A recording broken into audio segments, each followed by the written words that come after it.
Hello and welcome to the episode of the Bubbs on Sports podcast. Today is Friday, September 15th. Hope everybody's having a good day so far and had a good rest of their day yesterday. Hope everybody had a good week. We have hit Friday. It is a Football Friday podcast. We've got a lot to get into today on the podcast. Got a lot to get into on the program here. Breaking down every game coming up here on Sunday, getting you set for a full weekend of football, both college and NFL. A couple big matchups to watch in both obviously college and the NFL, as I mentioned. We'll get you set up for Jets-Cowboys, Zach Wilson versus Dak Prescott. And we'll also get you set up for a little Daniel Jones, Josh Dobbs action out in Arizona as the New York Giants look to get rid of the stink of that 40-0 loss at home on Sunday night against the Cowboys, facing up against a Cardinals team that's coming off a loss and a Cardinals team that has no expectations to be even competent this year. So the expectation for the Giants is go in there, get a win, right the ship, get to 1-1 before a tough Thursday night matchup on the road on a short week against a San Francisco team that's going to come into that game feeling pretty good. So we'll get into all that to get into this game. We'll get into all that here today on the podcast. You did have a game last night, and that's where we'll start. It was Eagles-Vikings. Eagles got the job done 34-28. I did predict the Eagles to win.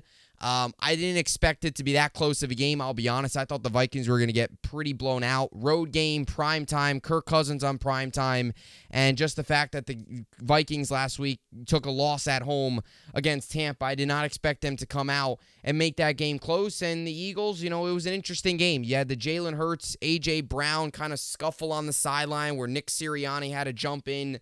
Devontae Smith had a massive game. A.J. Brown did not, but the Eagles got the job done.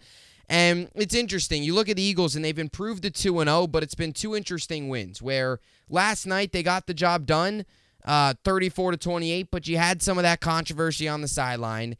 And in the week prior, you beat the Patriots, but you felt that the offense didn't do a whole lot. So 2 wins for Philly, which is nice. No matter how you win in the NFL, it's good. And a win's a win, I always say that. But they haven't been the 2 most dominant victories, I guess, if you want to put it that way, for the Philadelphia Eagles. There's definitely been some drama and some unnecessary, maybe, nerves that the Phillies or the Eagles have put through the Philly fans through over the first 2 matchups of the season. And as for the Vikings, look, they're 0-2. They're not looking good. They get a matchup coming up next week at 0-2. They'll hit the road, or they'll host, actually, the Chargers next week. There's a really good chance this Vikings team staring at an 0-3 deficit on the season after next week, and that's an issue. You went into this season and you said, or not even just the season, you went into the beginning part of the season and you said, if you can weather that early storm of the first 4 games where you're facing the Bucks, Eagles, Vikings, Chargers, if you can come away 2-2, you feel good about yourself. They're staring 0-3 right in the face right now against a Chargers team next week. So it'll be interesting to see how it all plays out for Minnesota. The questions start to come for a Jets fan in terms of, does Kirk Cousins potentially become available? Look, right now you got to believe in Zach. You got to rally around Zach if you're the locker room for the Jets, if you're a Jet fan. But it is something to keep an eye on, because the Vikings season easily in a couple weeks here, they could be a 1-5, 1-5 team easily. Because let's look at their schedule. They've got the Chargers coming up 0-3. Okay, maybe they take care of business against Carolina, and then they welcome to the Chiefs. They'll probably lose there, so they'll probably be 1-4 through the first 5 weeks. They'll probably beat Chicago. So 2-4, then they'll probably be 2-5. San Francisco, Green Bay, Atlanta, all 3 matchups. I mean, again, this is a team that lost to Tampa, so it's not crazy to sit there and say they could lose to Carolina. They could lose to a Green Bay team that looked really good last week. The Vikings look bad, and 0-2 going up against the Chargers next week is not a good spot to be in. All right, so anyway, let's get into the picks for this week. Last week, I went 8-8 on my game picks. So opening up the first week of the season with a 500 record. Obviously, I got the pick correct last night, so that puts me in a position entering Sunday and the 2 games on Monday night, which will get you set up for those games on Monday. It puts me in a position to potentially get over the 500 mark through the first 2 weeks. I am 1-0, 9-8 overall going into the Sunday and Monday games. So we'll start here. Going to go through these a little quicker. Last episode was about an hour. We'll definitely keep this shorter. Definitely go through a little bit quicker, a little bit more emphasis, a little bit more in depth, obviously, on the Jets, Cowboys, and, of course, the Giants, Cardinals, the two local teams that we'll get into a little bit later on. But we'll start here with the Raiders and the Bills. Bills obviously coming off the 22-16 loss against the Jets on Monday night.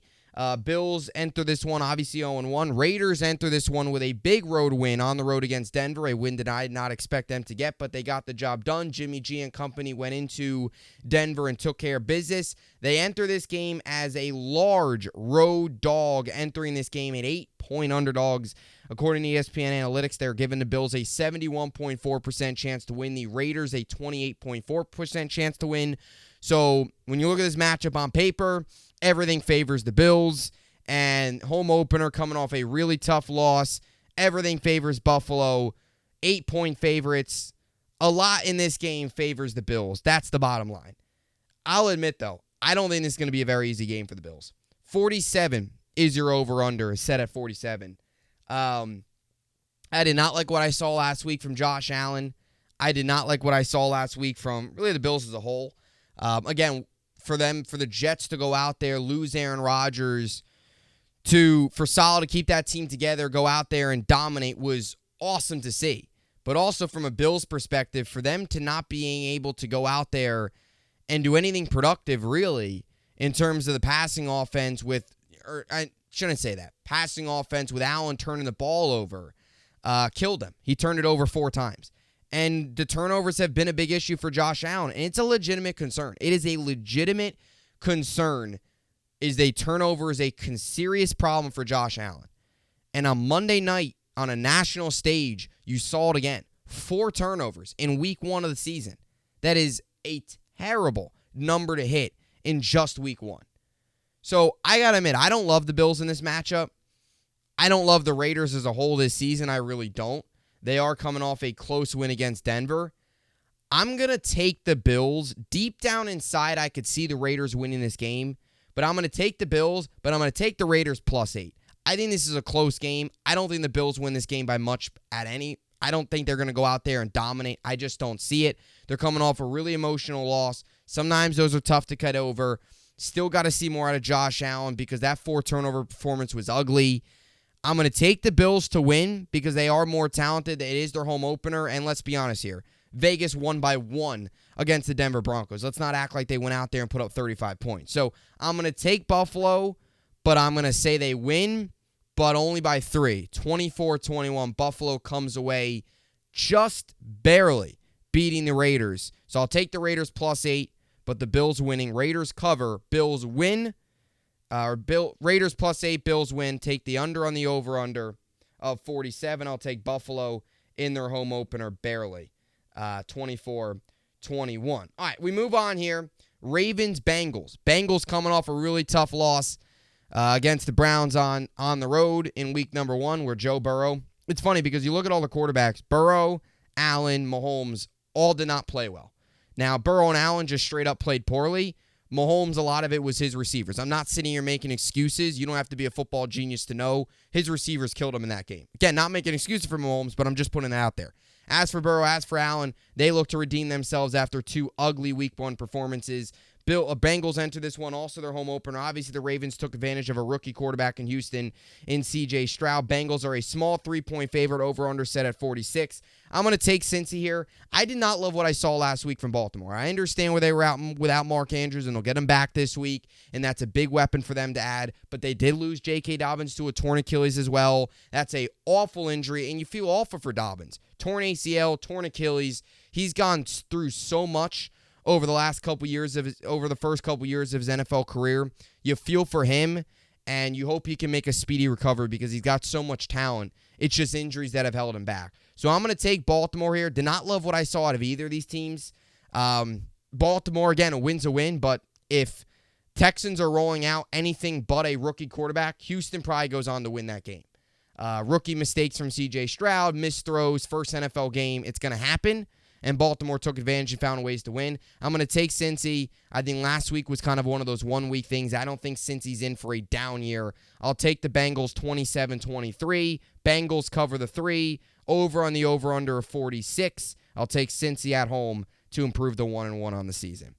Chiefs-Jaguars coming up. Chiefs 0-1. Jags 1-0. CBS 1 Eastern. Kansas City 3.5-point favorites hitting the road to play Jacksonville, fresh off a nail-biting win against the Indianapolis Colts on the road. Over-under set at 51 for this game.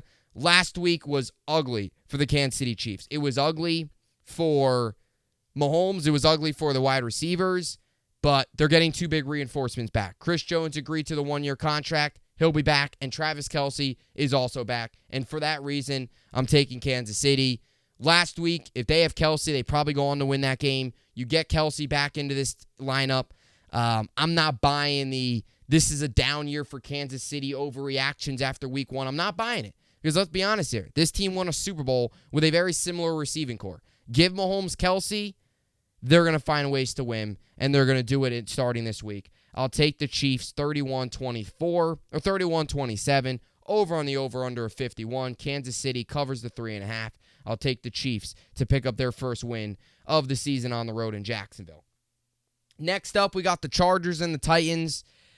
Chargers coming off a really tough loss where their offense dominated, but defensively, Tua, Tyreek Hill carved up their defense despite Derwin James, J.C. Jackson all making some nice plays in the secondary. Tyreek Hill's just wide open all the time. You got to give him a ton of credit. You got to give Mike McDaniel a ton of credit for drawing up plays to get Tyreek Hill wide open in the middle of the field where he can use his speed to his advantage. That sideline to sideline, that upfield speed. I mean, I don't have to sit here and talk about Tyreek Hill's speed. We all know what he is. He's the cheetah for a reason.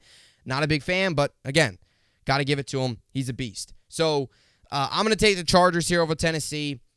Tennessee's coming off a good old-fashioned NFC South showdown last week against New Orleans where neither offense was existent, but Derek Carr and the Saints found a way to pull away at home with a win. And if you're Tennessee, we knew this out of their offense. They're not a good offense. I have them going in for a down year.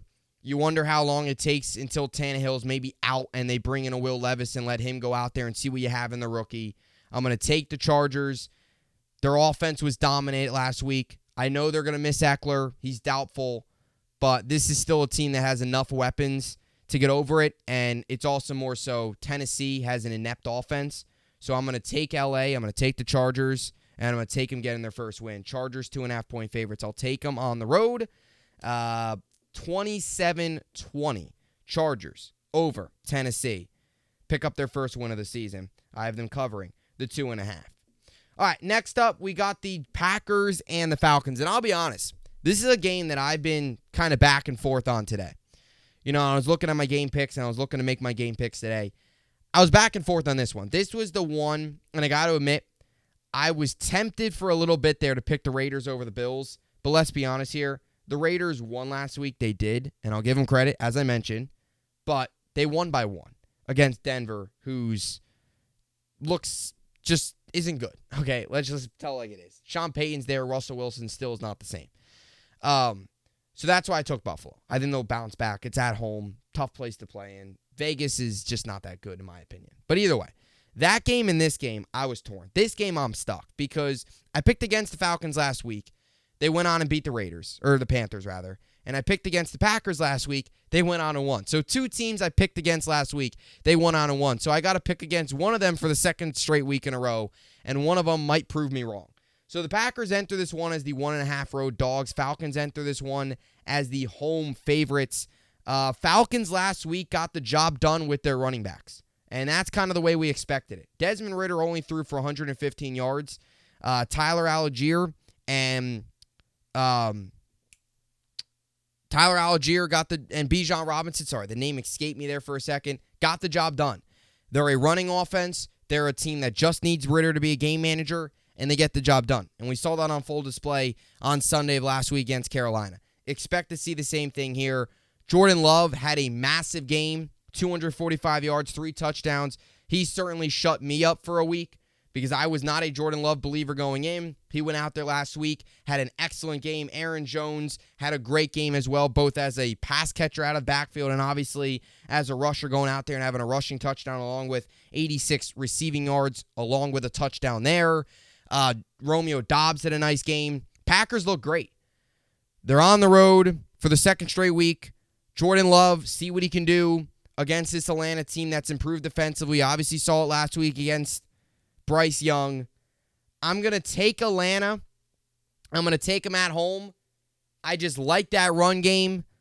I think if Ritter can continue to be a game manager, they'll find ways to win.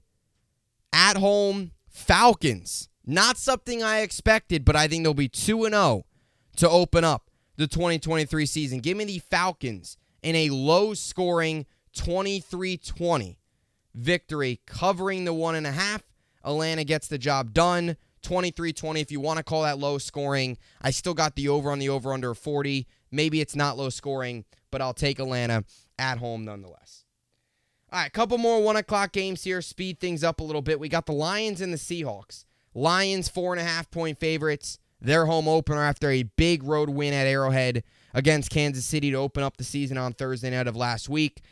You know how I feel about Detroit this season. Loved what I've seen from them through the first week. Loved what I saw from them last year.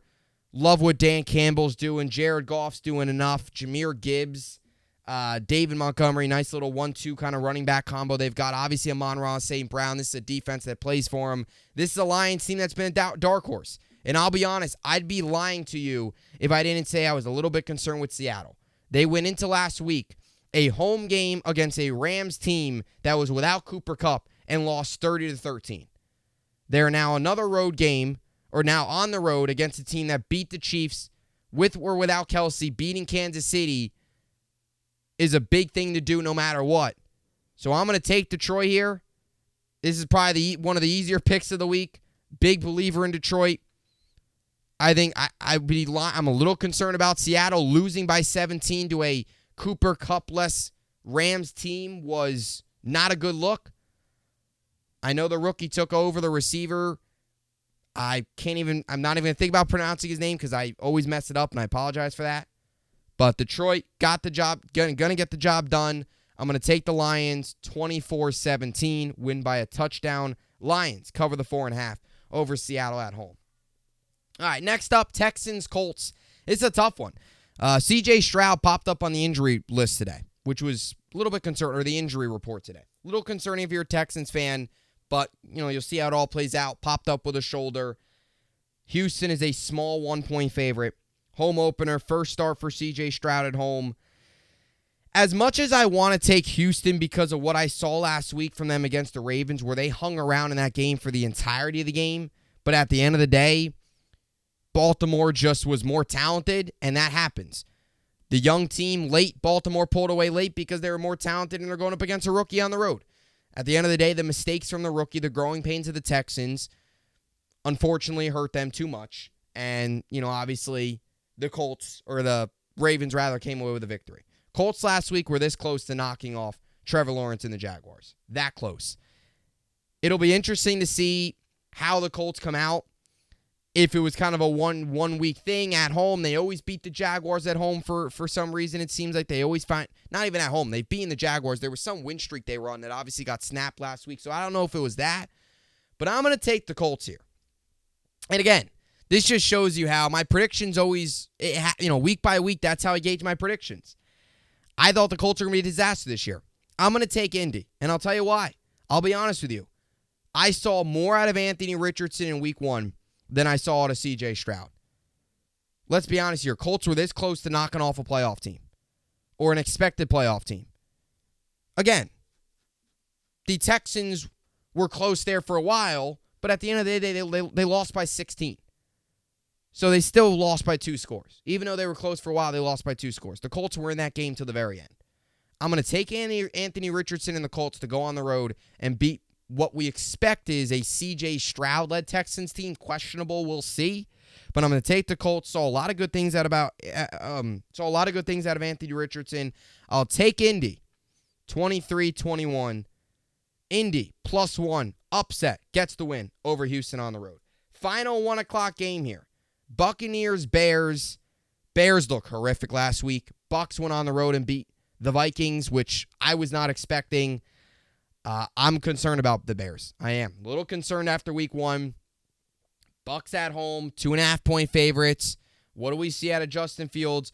Again, I don't want to sit here and act like I'm going to sit here and panic on the Bears, but Justin Fields and the Bears they've got to be a lot better. They've got to be a lot better this week, and they've got to be a lot better coming up.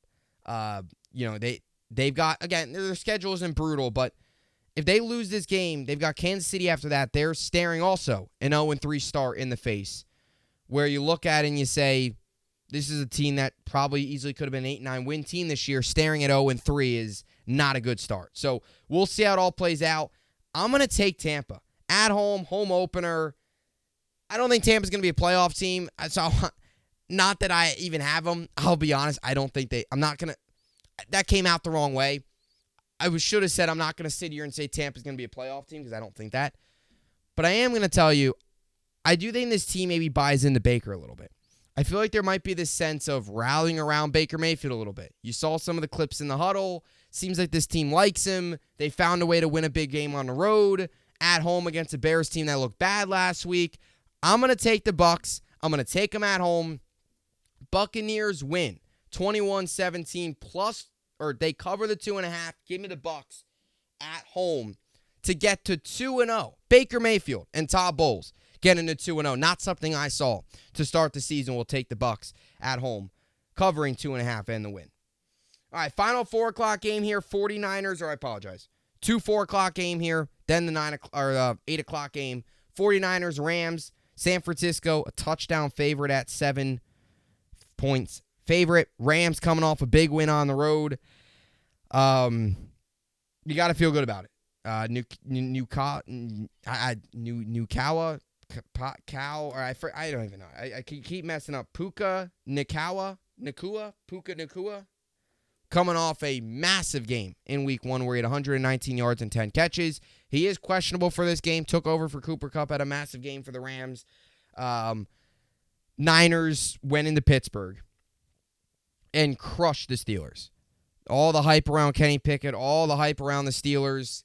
You know, some of the doubters on the Niners saying, oh, Brock Purdy isn't good enough. They shut that all down. The Niners went into Pittsburgh, got the job done. I'm going to take the Niners over the Rams. Niners touchdown favorites. I'll take them. 27-17 Niners.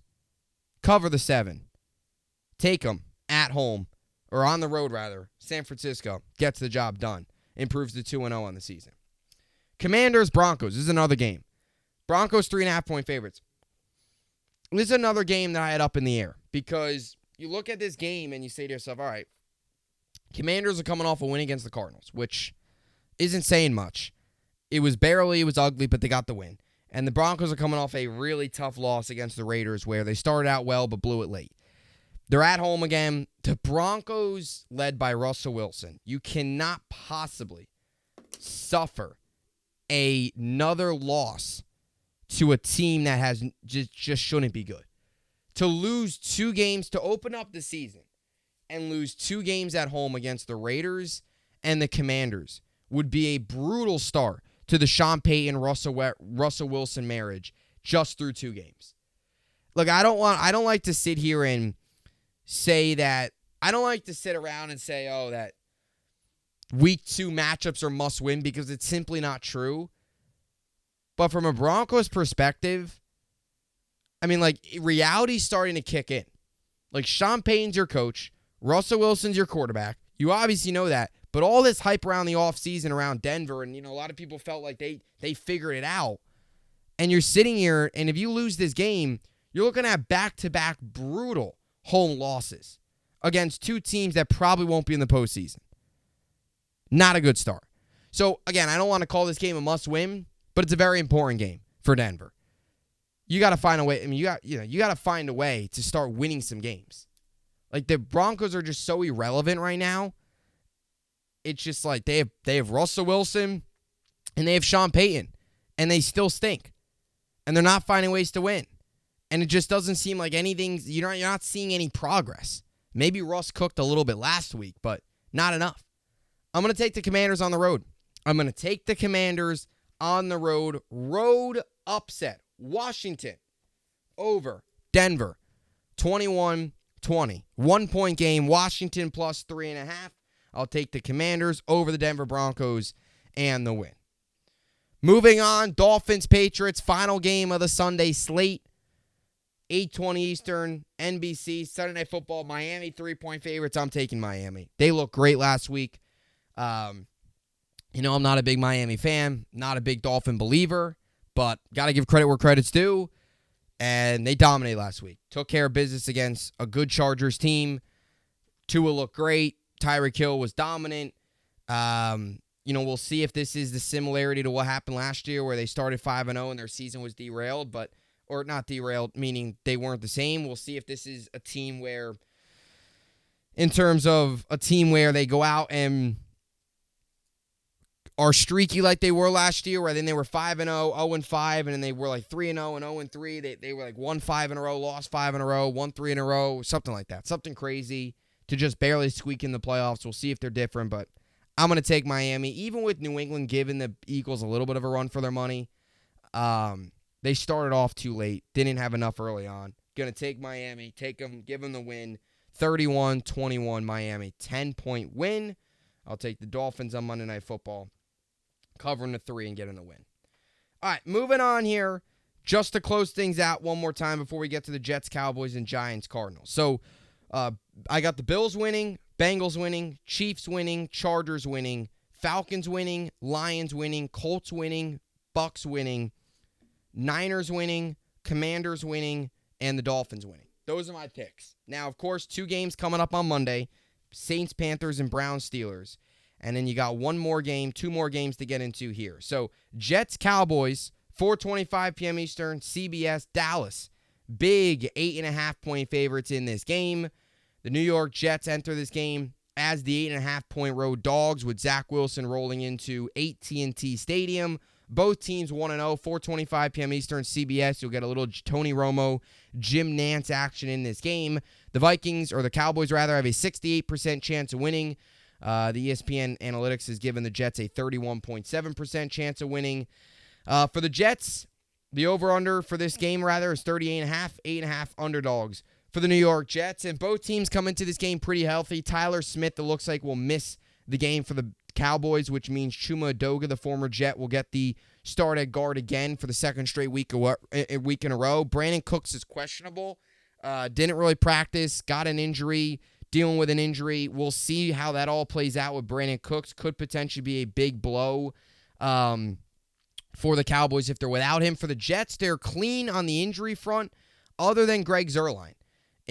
Going into this game, other than Greg Zuerlein, who's dealing with a groin and is questionable. Jets worked out a couple kickers today. We'll see if any of that translates over the next 24 hours. If they pick a guy up, Zuerlein misses a game. We'll see how that all plays out. But for the Jets, they're relatively healthy going into this game. They'll get Carl Lawson back outside of the Aaron Rodgers news. The biggest thing for the Jets, and again, I'll get more into it tomorrow morning. I'll have a Saturday podcast up, obviously, on In the Trenches with Gang Green, as I always do, a day in advance. Obviously, I'll have my preview up for Jets for this Jets game, and the biggest thing here is Zach Wilson. He's got to be competent. If Zach Wilson can be competent, not only this week but the weeks in the future here, this New York Jets team will be a playoff team. They'll be a playoff team. They've got the good enough defense, they've got a good enough run game, and they've got good enough weapons. If Zach can go out there, be a game manager, and be competent, the Jets could easily come away with a victory. I would like to see the Jets roll Zach out of the pocket a little bit, let him utilize his legs, give him some design runs. I would like to see some gadget plays. McCole Harmon only had 1 snap last week. Would like to see him more incorporated in the game plan. Give him some gadget plays, jet sweep, some reverse, whatever you want to do. The Jets are going to need other ways to find offense. Zach Wilson can't carry a team. I don't want to sound negative. It's just the truth. They're going to need to find other ways. They're going to need to run. They're going to need to make the simple throws, and they might need some gadget plays. Might need some of those trick plays. A design quarterback run. Let Zach go out there and bounce a 20, 30-yard run while also protecting himself and protecting his body. We know what he can do with his legs. Nathaniel Hackett's got to utilize his mobility. It's important. But my message to Jets fans is, look, you don't have to have all the confidence in the world in Zach. Everybody's entitled to their own opinion, whether they think he's good or not, or believe in him or not, or think it's going to work out or not, whatever it is. All you've got to do is you got to believe in him, and you've got to buy in, and you've got to rally around him, especially as a fan. You got to cheer for him. You got to root for him. You got to rally around him. Enough of spreading all this negativity around. You got to, it doesn't matter, you might be optimistic, you might not think there's a chance. Whatever you think, you got to believe in Zach Wilson. You got to rally around him. Same thing with this team. You don't want to knock the guy down already. I thought he looked okay last week. If he can limit the big mistake and be a game manager, the Jets can come away with a victory. The Jets can win a lot of games if Zach Wilson can just be a game manager. So, run game, Cowboys are going to stack the box. It's going to force Zach to throw. Again, limit the big mistake. He's got to limit the big mistake. He's got to be smart with the football. Can't turn the ball over 2-3 times. I thought he did a good job of that last week. I thought after that Matt Milano interception, he found a way to kind of hang in there, stick in there, and didn't let it rattle him, didn't let that one interception turn into 3 more turnovers or 2 more turnovers. He threw that pick, moved on, and the Jets found a way to win. He came into a very difficult spot last week, and he found a way to do enough to help the Jets win. You got to give him credit. See if he could do the same here on Sunday. I do think the Cowboys will win this game 20-16. I think the Jets cover the 8.5, but I'll take the Cowboys here. Unfortunately, 40-0 win at home. I think the Cowboys match up a little bit better against an Aaron Rodgers-less Jets, but that doesn't mean that I don't believe in Zach Wilson, or that doesn't mean that I don't think the Jets are going to play well. I think the Cowboys, my gut tells me Cowboys, my heart tells me Jets, but I'm going to take the Cowboys 20-16. As always, I hope I'm wrong anytime I pick against the Jets because I hate picking against the Jets. It's my least favorite thing to do. All right, so now we're moving on here. Giants-Cardinals. This is pretty straightforward, I think. Giants are coming off a 40-0 blowout. This is a big game for this team. You got to go out, got to find a way to put some positive film on. You're coming off a whooping at home. This team's got to come out with some fire. If they don't come out with fire, Giants fans have every right to be concerned. Because let's be honest here. Again, I don't want to sit here and act like a week 2 game's a must win, but this is the Giants' schedule. They got the Cardinals, they've got the Niners, Seattle, Miami, Buffalo. That's their schedule after this. And in the, that's it. That's who they've got coming up. I mean, there's a chance if they don't win this game, they might not win for a little bit. They got to find a way to come away with this victory. They're 4.5-point favorites. They've got a 64.7% chance of winning. Cardinals have a 35.1% chance. Over-under set at 39.5. For the Giants, it's straightforward. Win this game. Dominate the Cardinals. There's no excuse that the Cardinals should even be in this game. There isn't. I don't care how bad you lost last week. Giants should be able to dominate the Cardinals. Josh Dobbs and the Cardinals are terrible. They're embarrassing. Giants should be able to go out and get the victory in this matchup. I'll take the Giants. I'll take them to get the win. 27-17 Giants by 10. Cover the 4.5, and then they pick up their first win of the 2023 campaign. So that'll do it for the Football Friday podcast.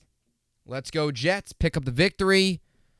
Hope my pick is wrong. Hope the Jets are walking out of Dallas. I mean, geez, if the Jets walk out of Dallas 2-0, you feel great as a Jet fan.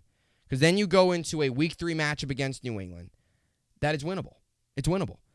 And that's my thing, too, is like, if the Jets can just come out of here, if Zach at least, no matter what the result of is, Zach at least shows us enough to believe, you feel still good about your chances next week. You do. Because they should be able to beat New England. They should have no issue with that. But, man, this would be a huge win. You win this game, you're looking at 3-0. You really are. Because New England's a very winnable game. But, again, you got to take it week by week. Can't get too looking ahead. Can't already look ahead till next week. Got to take it week by week. Got to take it game by game, especially in this scenario. Find a way to win each game. Find a way to go 1-0 each week. I don't care how the Jets get it done. I don't care if Sunday's game's 6-3. As long as they find a way to win and get the 2-0 on the season, you feel great as a Jet fan. So that'll do it for an episode of the Bubbs on Sports podcast. Enjoy the weekend. Got some good college football games as well. Obviously, Colorado State will be in Boulder tomorrow. You'll get a little college game day action from there. That should be a fun matchup after what the Colorado State coach had to say about Dion. You'll get that big matchup tomorrow. You'll also get a little the night matchup will be, I believe, the night matchup or the big time. Well, yeah, obviously the big time night matchup is Colorado State. You also get Tennessee, Florida, which should be an exciting game. A big early test for both those teams. So we'll see how all that plays out. But a couple good games on tomorrow. Enjoy the full day of football tomorrow for college, and enjoy another full football Sunday, week number 2 of the NFL football season. Looking forward to it coming up. So that'll do it for an episode of the Bubbs on Sports podcast. As always, hope you enjoyed it. Let's go Jets, get the W, and we'll see you all back here on Monday. Hope you enjoyed it, and thanks for watching.